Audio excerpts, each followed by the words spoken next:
नमस्कार, स्वागत है आपका एबीपी गंगा में। मैं हूं अवधेश और इस वक्त की बड़ी खबर की बात करते हैं। सीएम ने मनीष गुप्ता के परिवार से मुलाकात की है और पत्नी मीनाक्षी को सरकारी नौकरी का आश्वासन दिया है। कानपुर विकास प्राधिकरण में ओएसडी का पद सृजित कर नौकरी दी जाएगी और मनीष गुप्ता के केस को कानपुर से ट्रांसफर करने की मांग भी सीएम ने मान ली है, क्योंकि गोरखपुर में परिवार को लग रहा था कि न्याय नहीं हो पाएगा और जो तस्वीर डीएम विजय किरण आनंद और एसएसपी की आई थी, उससे भी ये लग रहा था कि वहां पर मामले में लीपापोती हो रही है। इस मांग को भी मुख्यमंत्री ने मांग लिया है कि गोरखपुर से केस को ट्रांसफर किया जाएगा और केस गोरखपुर से कानपुर ट्रांसफर करने का सीएम ने आश्वासन दिया है। मुआवजा राशि 10 लाख से बढ़ाने के लिए जिला प्रशासन से प्रस्ताव देने को कहा है। रतीश हमारे साथ जुड़ गए हैं। रतीश, क्या क्या मांगे उठी थी और क्या आश्वासन मुख्यमंत्री ने दिया है परिवार को? देखिए, सबसे पहली मांग उठी थी कि गोरखपुर का जो प्रकरण हुआ है, गोरखपुर के प्रकरण को कानपुर ट्रांसफर किया जाए, क्योंकि जो परिवार है वो परिवार गोरखपुर जाकर के इस मुकदमे को नहीं लड़ सकता था। और ये साफ तौर पर मीनाक्षी दीक्षित ने कहा था, मनीष गुप्ता की पत्नी ने कहा था कि ट्रांसफर किया जाए केस कानपुर में। तो मुख्यमंत्री ने पहली मांग परिवार मान ली है और उन्होंने साफ तौर से कहा है कि जो केस है उसे गोरखपुर से कानपुर ट्रांसफर किया जाएगा। दूसरी मांग यह थी कि मनीष अपने घर में इकलौते कमाने वाले थे और इसलिए उनके पत्नी को नौकरी दी जाए और इसकी मांग को भी मान लिया गया है। और जो कानपुर विकास प्राधिकरण है वहां पर ओएसडी का पद सृजित करते हुए मीनाक्षी गुप्ता को नौकरी दी जाएगी। और तीसरी मांग थी राहत राशि की, जो राशि की मांग बढ़ाई जा रही थी। 10 लाख रुपए का चेक लेकर के कानपुर पुलिस कमिश्नर असीम अरोड़ कल उनके घर पहुंचे थे पीड़ित परिजनों को सौंपे, लेकिन पीड़ित परिजनों ने इसे लेकर मना कर दिया था। तो खुद मुख्यमंत्री ने 10 लाख रुपए से मुआवजे राशि को बढ़ाने के लिए जिला प्रशासन को एक प्रस्ताव देने की बात कही है। यानी तीनों मांगी मान ली गई हैं और पीड़ित जो परिजन है और जो मीनाक्षी गुप्ता है पत्नी है, वो भी इन मांगों से संतुष्ट नजर आ रही हैं। जी बिल्कुल, लेकिन अब सवाल रतीश एक और उठता है कि मुख्यमंत्री ने मामले को संवेदनशीलता के साथ लिया। पीड़ित परिवार जो मांग कर रहा था उन सब मांगों को उन्होंने मांग लिया ताकि परिवार को ये भरोसा हो कि उनके साथ अन्याय नहीं होगा, न्याय दिलवाएगी सरकार। अब सवाल ये है कि जिन पुलिस कर्मियों पर मामले दर्ज किए गए हैं और जिस तरीके से कल डीएम और एसएसपी का वीडियो सामने आया था, ये जो तस्वीरें थी लीपापोती वाली, ऐसे में क्या इन चीज़ों को सुनिश्चित करने के लिए कोई और कदम उठाया जाएगा? क्योंकि एडीजी पहुंचे, वो कह रहे हैं कि मामले में न्याय होगा, लेकिन होटल संचालक पर, होटल के स्टाफ पर अभी तक मुकदमा दर्ज नहीं हुआ है। बिल्कुल, देखिए, सबसे पहले परिजनों ने जब मुलाकात की तो उनके जो प्रमुख मांगे थी मुख्यमंत्री ने उन पर अमली जामा उनको पहना दिया है। तीनों मांगों को मान लिया है। साथ ही मुख्यमंत्री जब कानपुर आ रहे थे उससे पहले उन्होंने ट्वीट किया था और एक जानकारी दी कि जैसे जो भी पुलिस अधिकारी और कार्मिक अवैध गतिविधियों में संलिप्त है, उनकी शिकायतें मिली है, इस कार्य को स्वीकार नहीं किया जाएगा और पुलिस विभाग में ऐसे लोगों के लिए कोई स्थान नहीं है। उनको हटा दिया जाएगा, उनको बर्खास्त करने से कोई गुरेज भी नहीं किया जाएगा, उनके विरुद्ध नियमानुसार कार्रवाई भी की जाएगी। यानी साफ संकेत दिया था कि ऐसी कार्रवाइयां नहीं चलेंगी, यानी ऐसी लापरवाहियां नहीं चलेंगी जिसमें किसी व्यक्ति की जान चली जाए और परिजन बदहाल हो जाए, परिजन परेशान हो जाए। ऐसे में सख्त संदेश मुख्यमंत्री के द्वारा दिया गया है और साफ तौर पर ये देखा जा रहा है कि आने वाले दिनों में जिन व्यक्तियों ने जिम्मेदार पद पर थे पीड़ित परिजनों की परेशानी को बढ़ाया है, उन पर भी दंड जरूर, उनको भी दंड दिया जाएगा। बिल्कुल, और अब देखने वाली बात होगी कि क्या इस जांच और दंड के दायरे में डीएम और एसपी आएंगे। शुक्रिया आपका रतीश, जानकारी और अपडेट्स को देने के लिए। मनीष गुप्ता की पत्नी मीनाक्षी गुप्ता ने मुख्यमंत्री योगी आदित्यनाथ से मिलने के बाद कहा कि उन्होंने बहुत परेशानी झेली। सीएम जी ने खुद ही बताया कि उन्होंने सुबह ही फोन कर दिया था कि इसकी पैनल से और ये सूचना हमें मिली ही नहीं। दूसरा, उन्होंने ये भी कहा था कि एफआईआर दर्ज करवा दी। ये सूचना भी हमें बहुत लास्ट में मिली। तो सेम रिपोर्ट में 1% भी कुछ नहीं। मैं उनसे बहुत संतुष्ट हूँ। तो ये थे मीनाक्षी गुप्ता, मनीष गुप्ता की पत्नी, और उन्होंने अपनी दिक्कतें बताई और जिस तरीके से उन्होंने झेला गोरखपुर में जाकर, चाहे वो थाने की मनमर्जी, चाहे बड़े अधिकारियों का दबाव, और वो सारी चीज़ें उन्होंने मुख्यमंत्री से साझा की। वहीं मुख्यमंत्री योगी ने कहा कि गोरखपुर में एक दुखद घटना घटी थी और हमने उसी दिन गोरखपुर पुलिस को कहा था कि तत्काल मुकदमा दर्ज होना चाहिए और दोषी कोई भी हो बख्शा नहीं जाएगा। अपराधी अपराधी होता है। ये वही लोग हैं जो आज घड़ियाली आंसू बहाने के बहाने आपके पास आने का प्रयास कर रहे हैं। आज मैं देख रहा था, मेरा कार्यक्रम पहले से कानपुर में है और मुझे देखकर के आश्चर्य हो रहा था। 2 दिन पहले गोरखपुर में एक दुखद घटना घटी हुई और भाइयों बहनों, मैंने उसी दिन गोरखपुर पुलिस को कहा था कि इसमें तत्काल मुकदमा दर्ज होना चाहिए और दोषी कोई भी हो बख्शा नहीं जाएगा। अपराधी अपराधी होता है। और भाइयों बहनों, और मैंने कल ही सुबह यहां के जिला प्रशासन को भी कहा था कि पीड़ित परिवार से मैं मिलना चाहूंगा, क्योंकि एक दुखद घटना घटित हुई है, उसकी पीड़ा के साथ जुड़ना हमारा दायित्व है। इधर व्यापारी मनीष गुप्ता मौत मामले में एडीजी जोन गोरखपुर अखिल कुमार जांच के लिए होटल पहुंचे। यहां अभी भी साफ सफाई का काम चल रहा है। इस दौरान एडीजी के सामने भी युवक दीवारों को साफ करता हुआ दिखाई दिया। वहीं एडीजी का कहना है कि दोषियों को बख्शा नहीं जाएगा और सख्त से सख्त सजा दी जाएगी।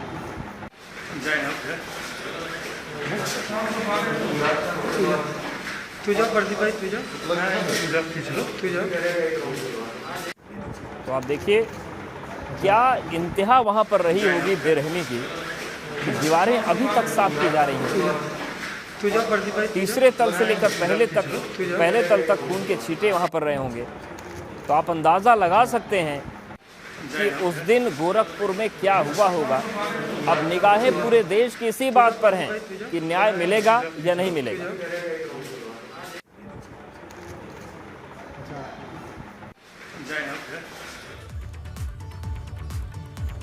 कानपुर के व्यापारी मनीष गुप्ता की गोरखपुर में एक होटल में हुई मौत के बाद हड़कंप मचा हुआ है। एबीपी गंगा संवाददाता नीरज श्रीवास्तव ने रामगढ़ताल थाना क्षेत्र के होटल मालिक सुभाष शुक्ला से खास बातचीत। इस समय में तारामंडल का जो कृष्णा पैलेस होटल है वहां पर हैं और उसके ऑनर जो सुभाष शुक्ला वो हमारे साथ मौजूद हैं। उनसे जानते हैं कि क्या घटनाक्रम हुआ था होटल में जिस रात जो कानपुर के व्यापारी हैं उनकी जिस तरह से संदिग्ध परिस्थितियों में मौत हुई। अब उस पर पुलिस वालों के ऊपर हत्या का मुकदमा भी दर्ज हो चुका है और वो फरार भी हैं। तो जानते हैं, ये बताइए क्या घटना हुआ था उस दिन और कब आपको पता चला और आप कब यहाँ पर?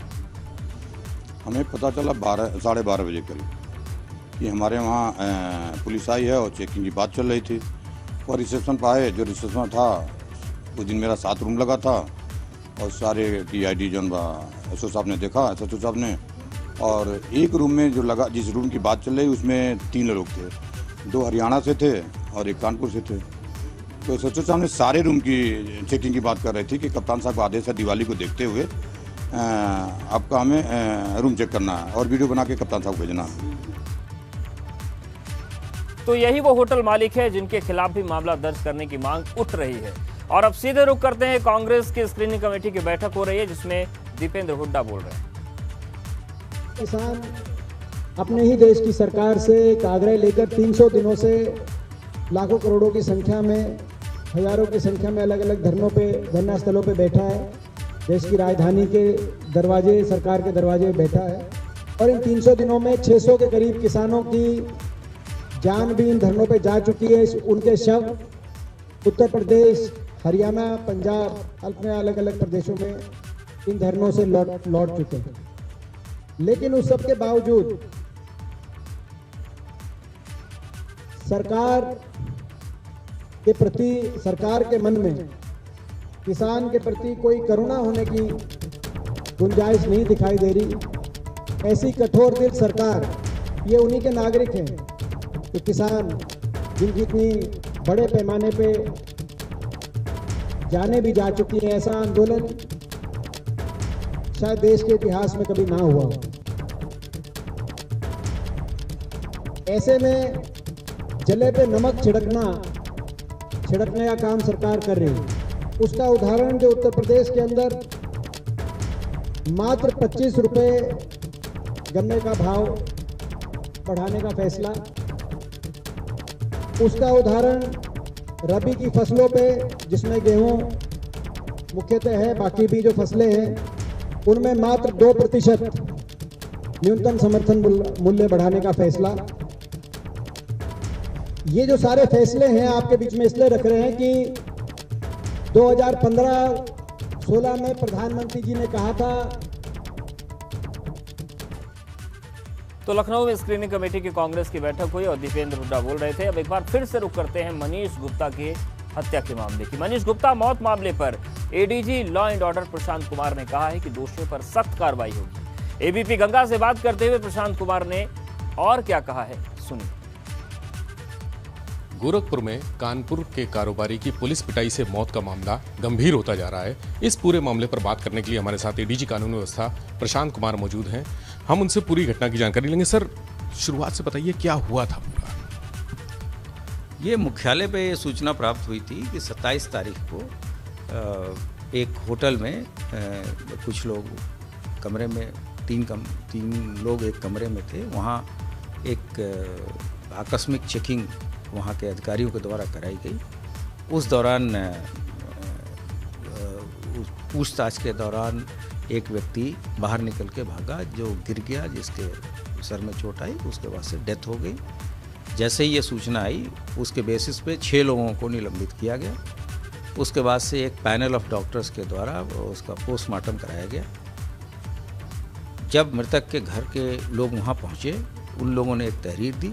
उस बेसिस पे पुलिसकर्मियों के विरुद्ध एक अभियोग उचित धाराओं में पंजीकृत कराया गया। जो उन्होंने लिख के दिया था उसी के आधार पे अभियोग पंजीकृत कराया गया। उसके बाद से सरकार की तरफ से उनकी कुछ डिमांड थी, वो आर्थिक अनुदान भी की घोषणा की गई। उसके बाद से डेड बॉडी लेके लोग कानपुर आ गए। कानपुर में फिर वहाँ पे कुछ कानून व्यवस्था की स्थिति उत्पन्न हुई। उसके बाद से आज सुबह अंत्येष्टि 6:55 के करीब परिवारजनों ने वहाँ किया है। और इस पूरे प्रकरण को देख के संवेदनशीलता को देखते हुए डीजीपी स्तर से ये आदेश हुए हैं कि वहाँ के एडीजी इस प्रकरण को स्वयं देखें और दोषी कर्मियों के विरुद्ध कार्रवाई करें। तो एडीजी कानून व्यवस्था का कहना है कि सख्त कार्रवाई की जाएगी और कोई भी दोषी पुलिसकर्मियों को बख्शा नहीं जाएगा। अभी विवेचना का शुरुआती दौर है। जैसे जैसे साक्ष्य मिलेंगे वैसे वैसे जांच आगे बढ़ेगी। कैमरा से होगी जितेंद्र कुमार के साथ विवेक त्रिपाठी, एबीपी गंगा, लखनऊ। तो गोरखपुर में व्यापारी मनीष गुप्ता की मौत के मामले पर सियासत भी गर्मा गई है। सुबह मनीष गुप्ता का अंतिम संस्कार हुआ। उसके बाद सपा के कार्यकर्ता मनीष गुप्ता के घर पहुंच गए। 3 तस्वीरें आपको हम दिखाते हैं जिसमें मृतक मनीष की पत्नी मीनाक्षी गुप्ता को मुख्यमंत्री से मिलवाने के लिए पुलिस ले जा रही थी। तभी सपा कार्यकर्ताओं ने हंगामा कर दिया। इस दौरान विधायक अमिताभ वाजपेयी और इरफान सोलंकी धरने पर बैठ गए, जिसके बाद मृतक मनीष की पत्नी मीनाक्षी गुप्ता ने घर की बालकनी से अपील की। वहीं लखनऊ से कानपुर अखिलेश यादव मनीष गुप्ता के परिवार से मिलने के लिए पहुंचे और 20 लाख रुपए भी समाजवादी पार्टी की तरफ से दिया गया। अखिलेश यादव ने पीड़ित परिवार से मुलाकात के बाद कहा कि इस मामले की न्यायिक जांच होनी चाहिए। उन्होंने कहा कि सपा पीड़ित परिवार को 20 लाख रुपए की मदद देगी।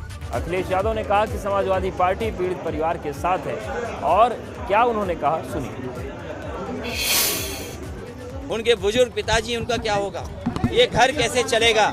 जो व्यापारी हैं, जो व्यापार वो कर रहे थे, उस व्यापार को कैसे आगे बढ़ाएंगे? इसलिए सरकार को 2 करोड़ रुपए दे करके इस परिवार की मदद करनी चाहिए।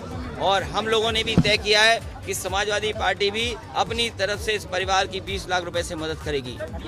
इसीलिए न एसएसपी सस्पेंड हुए, न डीएम सस्पेंड हुए, जबकि उनकी पूरी वीडियो पूरे देश ने और सब लोगों ने देखी कि वो किस तरीके से एफआईआर न हो, उसके लिए वो पूरा का पूरा दबाव बना रहे थे।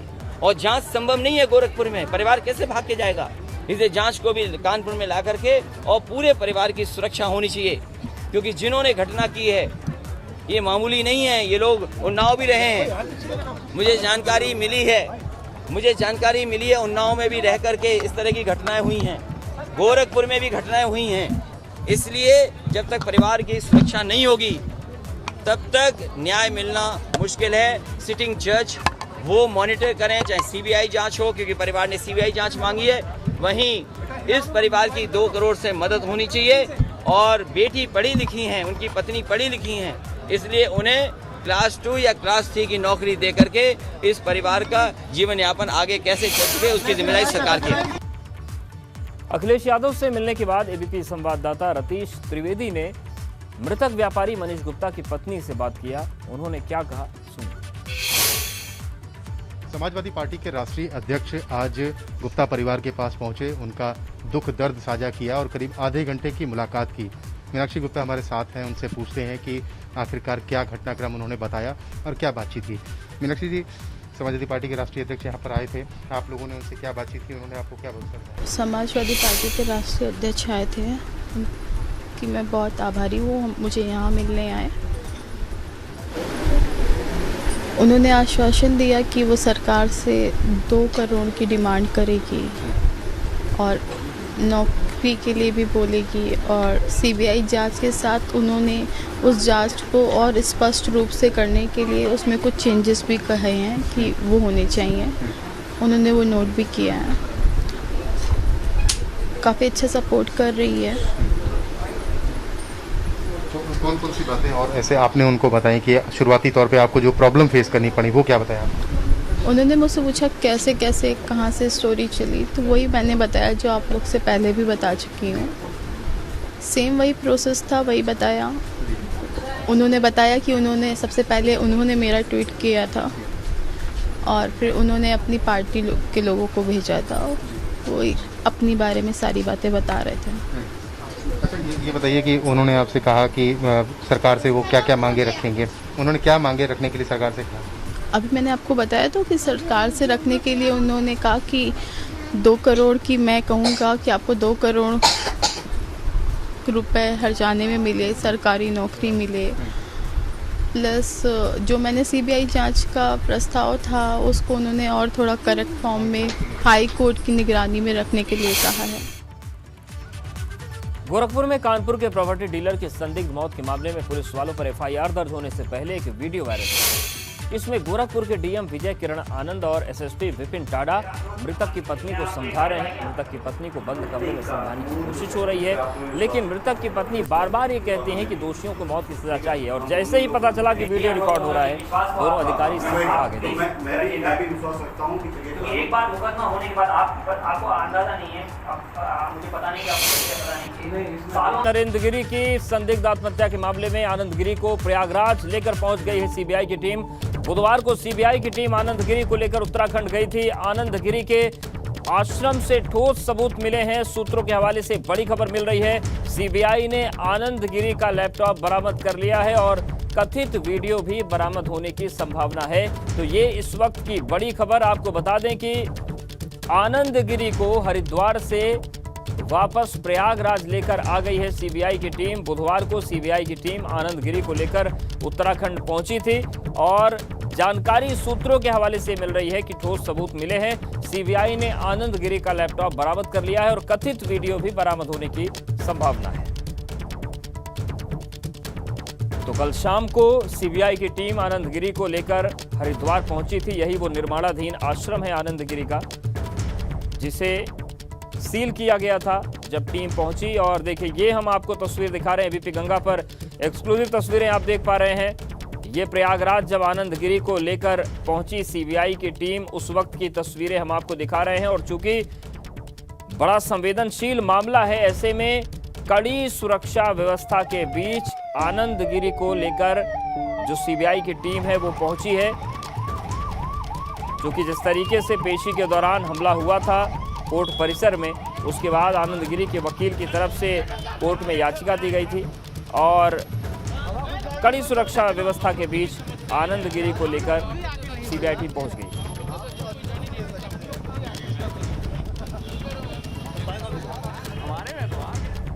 और प्रयागराज से मोहम्मद मोइन हमारे साथ जुड़ गए। मोइन, जिस तरीके से कल प्रयागराज से ले जाए गए आनंद गिरी को आज लेकर आए हैं, क्या जानकारी मिल रही है इस पूरे 24 घंटे के घटनाक्रम में? जी बिल्कुल, कल प्रयागराज से सीबीआई की टीम आनंद गिरी को पहले देहरादून ले गई थी हवाई मार्ग से, उसके बाद जो है वहां से हरिद्वार ले जाया गया था। शाम में ही उनके जो निर्माणाधीन आश्रम है वहां छापेमारी की थी सीबीआई की टीम में। और जो सूत्रों के मुताबिक जानकारी मिली है कि देर रात मतलब करीब 7 घंटे तक आनंद गिरी से लंबी पूछताछ की गई। इस दौरान जो उनके निर्माणाधीन आश्रम के पुराने शिष्य हैं उनसे पूछताछ की गई, उनसे आमना सामना कराया गया। आज सुबह भी जो है वो लंबी पूछताछ की गई। उसके बाद दोपहर को लेकर के सीबीआई की टीम आनंद गिरी को वहां से रवाना हुई देहरादून के रास्ते से, और दोपहर 3:30 बजे ये फ्लाइट लैंड की है। और अब से ठीक 5 मिनट पहले जो है आनंद गिरी को लेकर सीबीआई की टीम वापस पुलिस लाइंस आ गई है प्रयागराज की पुलिस लाइंस में ही आनंद गिरी को फिर से रखा गया है। गंगा जो गेस्ट हाउस है उस गेस्ट हाउस में के फर्स्ट फ्लोर पर आनंद गिरी को ले जाया गया है, और ठीक 5 मिनट पहले जो है वो आनंद गिरी को लेकर सीबीआई की टीम प्रयागराज की पुलिस लाइंस में दाखिल हुई है। आगे सुरक्षा के कड़े इंतजाम थे, आगे फ्लीट की गाड़ियां चल रही थी, एस्कॉर्ट करते हुए पुलिस की गाड़ी चल रही थी। बिल्कुल, क्योंकि संवेदनशील मामला है और आनंद गिरी की तरफ से भी ये आशंका जताई गई थी कि उन पर हमला हो सकता है। शुक्रिया आपका मोइन जानकारी के लिए।